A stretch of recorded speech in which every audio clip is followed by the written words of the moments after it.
Hi everyone, my name is Tammy Ramsay and I'm with Lagrima Heals, and we do epigenetic nutritional testing. And I work alongside herbalist and doctor of Chinese medicine, Dr. Manesh. And today I have my good friend and mentor, Nishti Udeh, who is from Nishti's Choice. She's a registered dietitian out of the UK, but she works internationally. And she has an extensive background on helping her clients deal with emotional eating, as well as she's worked with a lot of people struggling with some really deep eating disorders. So I couldn't think of anyone better to address this topic than Nishti. So thank you, Nishti, for being here. Thank you, Tammy, for having me. Yeah. Thank you so much. Well, I've been lucky enough the past few years to have ongoing sessions with you. And I always look forward to my talks with you because we talk about food and health and lifestyle, but there's always such a deeper root attached. And that's why I think you really stand out. And so, Dr. Manesh and I do this testing, and we know that using precision nutrition, using technology to address specific deficiencies, if we take action on those, health improves. I've seen people get off of medication and really great things. You feel better, look better. However, there is a big boulder in the way for many of us, and that is emotional eating. And so, can you tell us, why do we emotionally eat in the first place? Right, that's a great topic and very relevant, because I think emotional eating it's a bit like if you look at alcoholism or taking drugs, or emotional eating is just another addiction, really. And it's an addiction to something on the outside because we have little awareness of how we may feel on the inside. Now, I will explain. Please stay with me, because this is a big and deep topic. And I think sometimes, we live in an instant gratification society. We want things right here and right now. But this is it's going to take some time to talk about and also digest. When we were growing up as children, often food was used as a soothing mechanism. And it still is today. As a pediatric dietitian, I see it all the time, that parents provide food to children if they're upset, or even if children are happy, they've done well in an exam, we go out and celebrate with food. So both negative and positive emotions we associate with food. I don't think I've ever met a parent, and bless my parents, they never taught me this either, to sit with my feelings and actually understand my feelings. If I was sad, in our culture, it was all about the food. Let me cook your favorite meal, or let me take you out, or whatever it is. But there was never any deeper understanding of why we feel, or why I felt the way I did as a child. And I don't never see any parents do that actually with their children either. So we grow up not understanding our feelings and actually stuffing our feelings because our parents stuffed our feelings down. So we grow up also not understanding how we feel, and therefore we emotionally eat because we're sort of stuffing our feelings, if that makes sense. A lot of people don't know how they're feeling, so they will turn to food because that's what they were taught to do as children. That's what provides them comfort. That's their blanket. That's their safety blanket, if that makes sense. But if you actually stop and you were to tune in, and when you then know that you're feeling anxious, because most people don't know they're feeling anxious or upset and therefore they turn to food. But if we were to bridge that gap from emotionally eating, that gap, that invisible line, you will know that you're feeling somehow. You're feeling misaligned, you may be feeling anxious, you might be breathing heavily, or because you're anxious for some reason, but you don't know. You've thought something's happened, but you haven't given yourself time to understand why you're feeling the way you do, and therefore we turn to food on the outside, right? So It stems from childhood, and it turns in adulthood, it turns into this almost robotic. It's almost robotic that whenever we're feeling out of alignment, we turn to food. Some people turn to food, some people turn to drugs, some people turn to alcohol, some people turn to sex. It doesn't really matter what the substance is. Emotional eating is that we are not fueling our body, we are filling our body. We are filling an inner void that we are not sure what is yet. Yeah, the hole in our soul. And this is what you just explained is supported in scientific research, because the Adverse Childhood Experiences study found that early childhood trauma underpinned emotional eating and obesity. So, they, in this study, they had a weight loss clinic, and these people were able to lose a ton of weight, but they immediately put it back on. And as they probed deeper, they saw that many of them were abused as children. And so the weight was actually a protective mechanism. It was, because they didn't want attention on them, that made them feel unsafe. So that is one example that is more on the extreme level. But some of us, like you talked about, just culturally, maybe we didn't have as much trauma, but maybe we were shown and modeled that when you're sad, you eat. And then we have a genetic predisposition that will lead us to whatever drug of choice we choose. Like you said, it could be alcohol, drugs, overeating, shopping. But really the root of it is this void, like you said. So what do we do? How can we stop emotionally eating? And, what I love that you do with your clients is you teach them how to mindfully eat. So tell us more about that. I love what you said, Tammy, first of all, about childhood trauma. I, as a dietitian in my early years, I never went down that route. But I now know it's not something to be overlooked. I'm not a clinical psychologist, but I'm not afraid to be asking those type of questions, because you're absolutely right. That will affect our relationship with food, because food is a direct reflection of your relationship with you. So a lot of people think mindful eating, in answer to your question, mindful eating is put your phone away, take a few deep breaths, eat in stillness, and appreciate your food. And yes, that is part of mindful eating. But mindful eating, which comes from the concept of mindfulness, is really to be present with yourself in this moment. And most of us do not know how to be present with ourselves in any moment. We're running from ourselves, really. So mindful eating, yes, it is putting your phone away and showing gratitude. But what I like to teach my clients is your relationship with yourself is chaotic, and therefore your relationship with food is chaotic. It's not because food is chaotic. Food is just food, but we blame the food. We blame the burger. We blame the chips.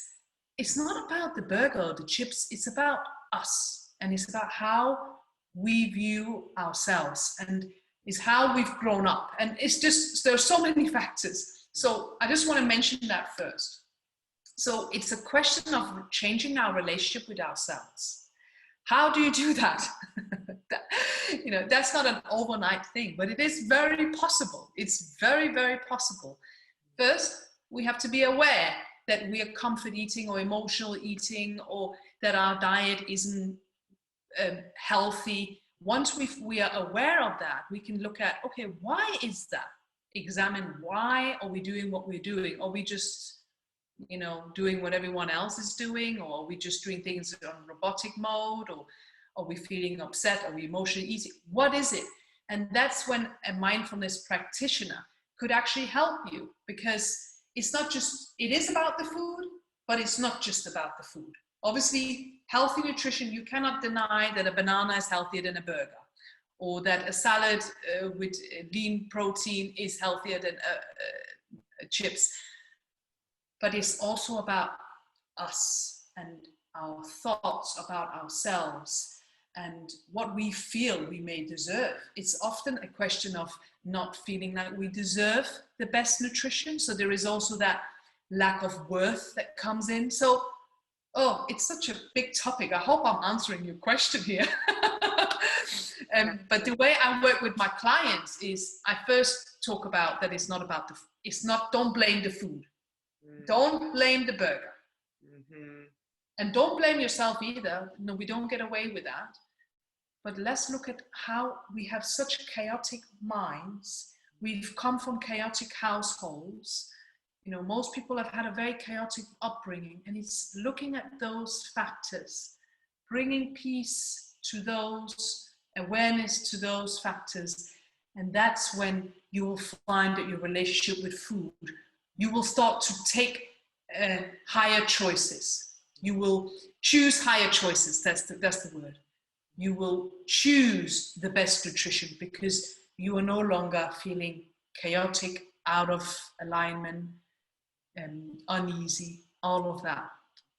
Yeah. So I hope that makes sense. Yes, absolutely. And you're right. There's such a deeper reason as to why we emotionally eat. And there are all these factors. You know, we talked about being genetically predisposed because I did extensive genetic testing on myself and my family. And those of us, including me, who are I'm predisposed to being overweight. And as a child, I was overweight for a lot of reasons. But so I know that craving and that desire to want to self-medicate and numb out. But, you know, by addressing, like I've been helped by you for at least 3 years in our chats. And also I've done a lot of other work to deal with my own inner child and my own wounds.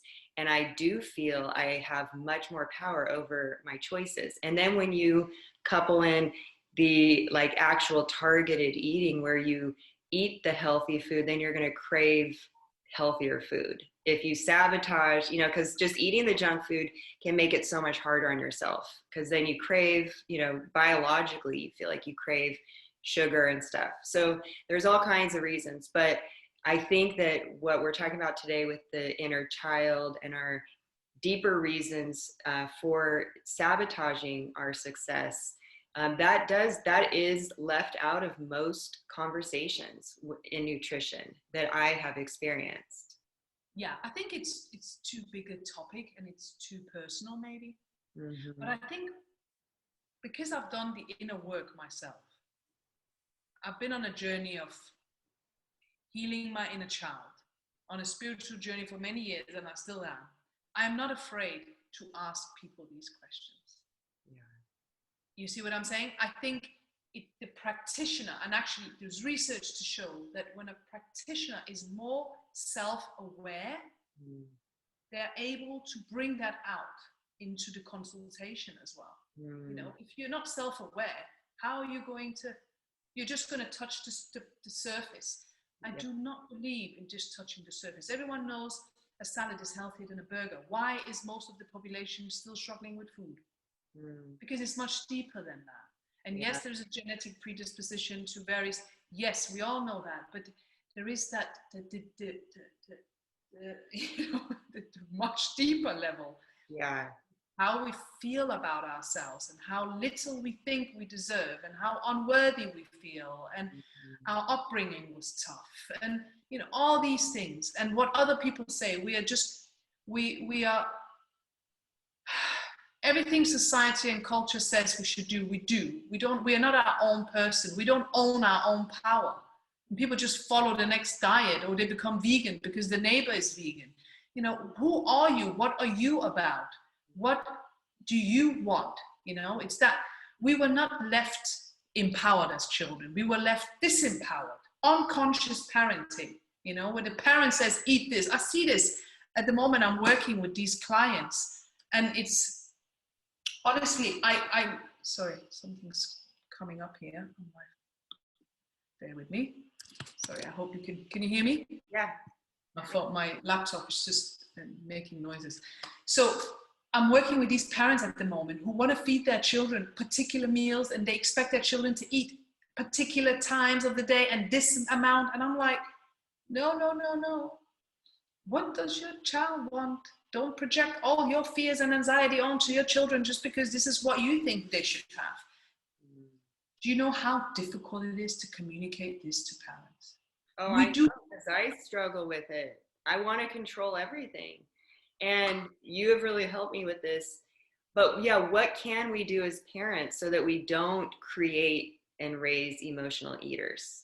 So you kind of brought up the food. Talk more about that. We need to become aware of our own relationship with food. So as a parent, if you're projecting all these fear and anxiety expectations onto your children, what is your relationship with food like? Look at, and I worked with a really brave parent recently. She was able to see, it's actually one of my first ones who could really see everything for what it was. She was like, I'm doing this because my mom did this to me. And I was like, oh my God, you are just, I've never heard anything like it. Usually I'm having to tell parents, what's your relationship with food like? And they get surprised when I start asking them questions because they want me to fix the child. And I'm like, no. Your child is actually perfect. Let's just focus on what you're expecting from your child. And let's look at your relationship with food. And it's always the case that parents have a very unhealed relationship with food and lots of expectations that come from society that they project onto the child. You must grow like this, you must eat like this, 3 meals a day, this amount of milk.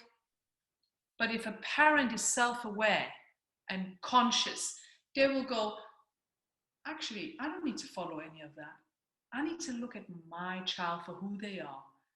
Okay, they are following the 20th, so in the UK, you know, we have 25th centile, 50. I don't know what you have in the US. But even with my US clients, I always plot them on the UK chart, growth chart. So we look at, okay, they're following a trend. Brilliant. They're happy and healthy. Brilliant. Why is nothing ever good enough? This is the thing. Nothing is ever good enough because nothing is ever good enough for us as adults, as parents. And we put all of this onto our children. And it's just not, we need to stop it. It's causing so much drama, unnecessary drama. Yeah, because I do feel that you were the first one that pointed out to me that by me like forcing my kids to drink a smoothie or this, that I am robbing them of their intuitive connection to food, that instead of following, are you hungry or not, just being this rigid way of feeding them is actually disconnecting them from their own internal intuition about whether they're hungry or not. So that is very important. I don't hear a lot about that either. People don't talk about that very much. We can control what we put in front of our children, you know, healthy, so fish, potatoes, vegetables, but that's it. That's all, and that's enough. But what your child chooses to do with that is their choice, right? So I'm not sure what it is. This relationship with food, it's a very what's it called? It's a relationship that's very tense. There's a lot of tension on it.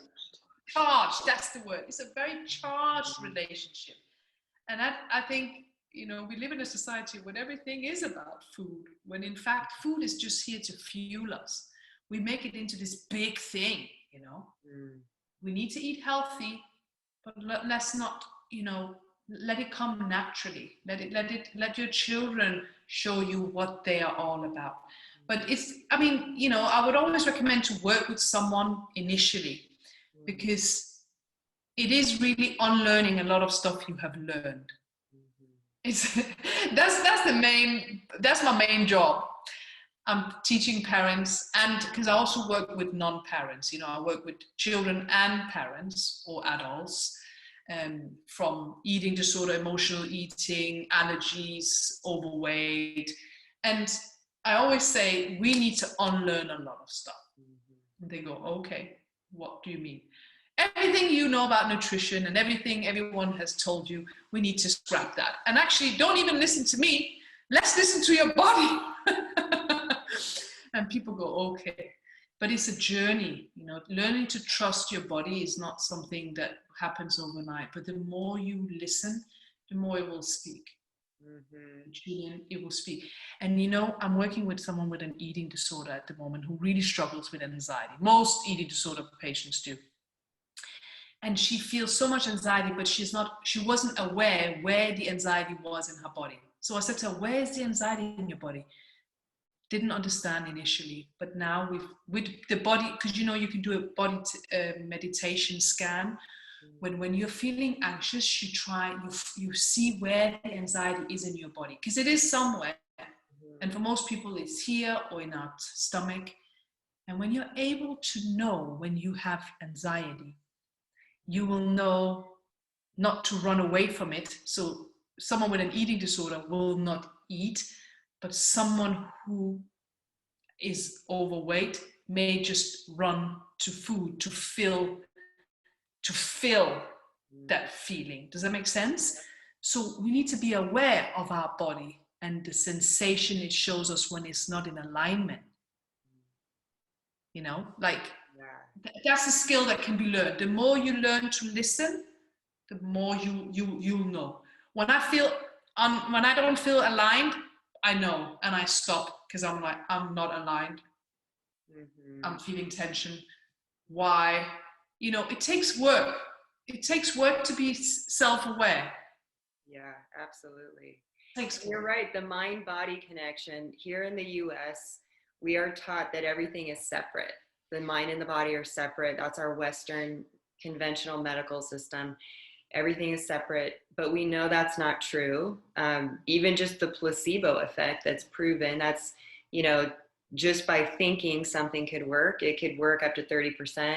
And the nocebo effect, if we think it's not going to work, then we're going to sabotage our results. So the mind is powerful. And I love that you take that into consideration, because there's just so many factors that drive us to emotionally eat. And just talking about calories and what to eat is not going to do it. And connecting that mindfulness aspect and what you feel and what are you running away from? Are you on the phone mindlessly eating? Just to be aware of all those habits, I think is so great, because epigenetics, so the way that our environment turns up and down our genes, that can hurt us, but it also is the hope to heal us, because if we can turn on these genes, we can also turn them off, like the fat gene, by eating good food, controlling our stress, like all these things that you're talking about. And I think that, and it's an ongoing thing, because I know, like, I feel like I don't emotionally eat anymore, but now I have anxiety about what my kids eat, and I feel that anxiety.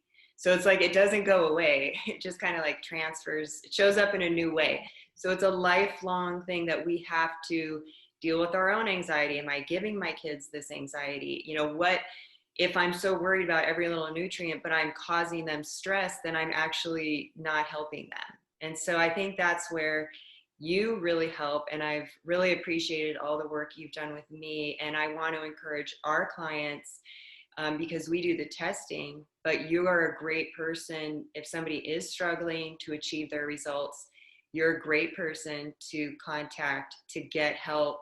You even cook with your clients sometimes, right? And eat with them? Yeah. So I do mindful eating all online. I do cooking sessions all online. When clients ask me, what do I get? I say, you get what you need. Like, I don't believe in, when you buy something, it tells you get A, B, C, D, E, F. I'm not one of those people. I am one that will see who you are and tailor my advice to you. Does that make sense? Yeah. So I always, because one size doesn't fit all. And I'm a very thorough person, and I expect the best. So I want to give the best. And when it comes to the food and nutrition, it has to be done on a very individualized basis, because there's so many things to consider, not just what you eat right now, but everything beforehand, who you are, your lifestyle, your culture, your upbringing. There's just so much. And so if some of your clients want to reach out, they're more than welcome to. Okay. Well, I really appreciate your time, and I hope to have more chats with you. You are a wealth of knowledge.